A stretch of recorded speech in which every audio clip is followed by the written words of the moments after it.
Habari za mema ndugu wa imani. Karibu katika kipindi cha Genesis hadi Ufunuo. Leo tunasoma Genesis 17, mahali ambapo Mungu anafanya agano la ajabu na Abrahamu. Aya yetu kuu ni Genesis 17:2, nami nitafanya agano langu kati yangu na wewe na nitakuzidisha sana kabisa. Katika somo hili tutaona jinsi Mungu anavyotekeleza ahadi zake hata wakati binadamu wanadidimia. Tunaanza na muhtasari wa maandiko.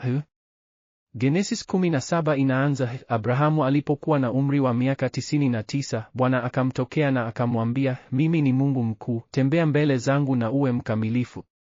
Hapa Mungu anajiita El Shaddai, Mungu aliye na nguvu za kutosha.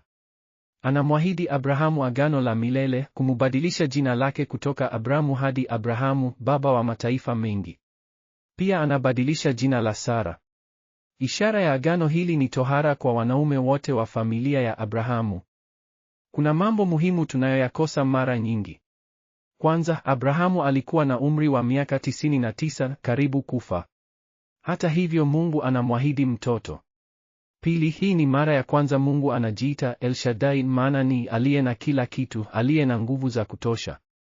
Tatu, Mungu anabadilisha majina yao mawili, Abramu baba mkuu kuwa Abrahamu baba wa makundi mengi, na Sarai kuwa Sarah mkuu kuwa Sarah malkia. Mabadiliko makuu ya kiteolojia. Mungu anaongoza mazungumzo badala ya kujibu ombi la binadamu. Tohara inakuwa ishara ya kimwili ya agano la kiroho.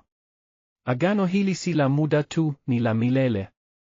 Katika utaratibu wa kiume na kike, tunaona Abrahamu akiongoza kiroho familia yake, akitii agizo la Mungu kwa haraka. Sara pia anapata jukumu lake la heshima, kuwa mama wa mataifa. Wote ni wa thamani sawa mbele za Mungu, lakini kila mmoja ana jukumu lake maalumu. Huku wanyamapori wakishuhudia haya yote.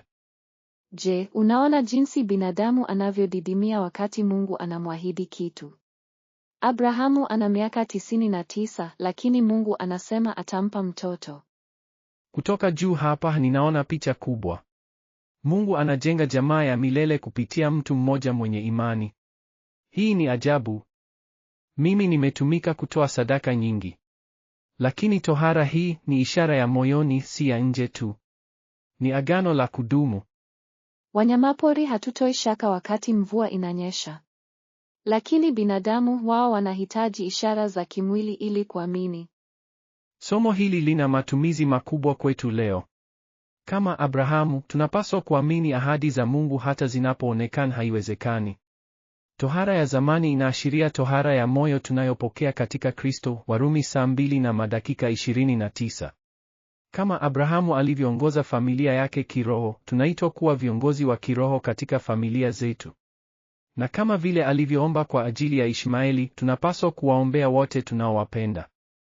Tuombe pamoja. Baba wa anga, tunakushukuru kwa ahadi zako za milele.